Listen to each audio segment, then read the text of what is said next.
Well, a bit of both. I think in terms of Man City, they defended well throughout the game.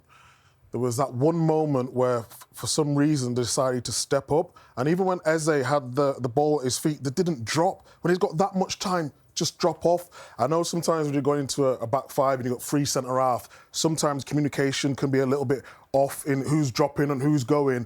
But it was just too easy in that moment of the game. It was a brilliant goal from Arsenal's point of view, in terms of Martinelli, the running in behind, exactly what they needed. But that's the poorest I've seen Man City on the ball for a long time. Even though the possession was really low, even when they had the ball, they kept giving it away, they kept punting it long. It was very different. Of course, when you change a system and you go into a low block and Arsenal playing very well, they are going to pin you back. But in terms of when Man City got the ball back, it just wasn't good enough. I can understand where Declan's coming from. When you dominate a title rival as much as they did, you're pleased about that in some ways, because that's not normal to see a game almost so one-sided in terms of territory, maybe possession. But for me, I can't get away from the fact that Arsenal still don't look like they're going to score a goal in open play. And I felt that at Manchester United in the first game. I felt that at Anfield, and I felt that today. Credit to them, they got the goal. They had lots of set pieces, didn't look as dangerous on set pieces today. But that still has to be a big worry for Arsenal. I think this season in the 5 games, in open play, their XG is about 3. They didn't really look like scoring at all, and that's still a problem that they had last season, that it still looks like in these first 5 games they've still got.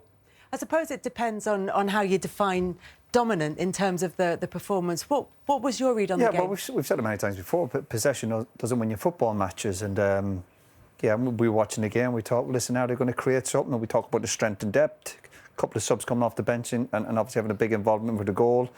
Do you know what? It's kind of the same issues for Arsenal. On one hand, you give them credit, they kept going and they persevered and they got a draw.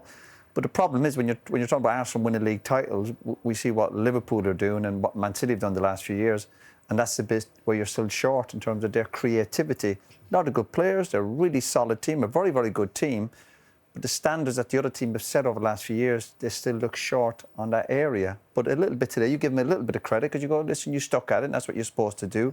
Yes, City still. You look at City, they're still trying to find their way. They're not like the City from 2 or 3 years ago, and obviously they sat back in, and generally speaking, they defended quite well. It was just that bit of concentration at the end. And having said that, it was a great ball and a great run and a great finish, and you have to obviously take your medicine on that side of it. But City's lack of belief in terms of their possession and trying to get a second goal, it wasn't there. So Arsenal certainly deserve something out of the game. I mean, we talk about Gyökeres a lot, and we said before the show, is he the guy to win them the title? And he's had a little bit of criticism for his performances in the big games away at Old Trafford, Anfield, near today. He hasn't had the kick today, and he might get criticism again on the back of the game. I don't think in those 3 games he's had a chance. They haven't created a chance for him. So I go back to when people keep saying Arsenal's problem is finishing. It's not. It's creating. They don't create enough, and he might get a little bit of stick, as I've just said, for what's happened in sort of those 3 bigger games, but they haven't created one chance for him.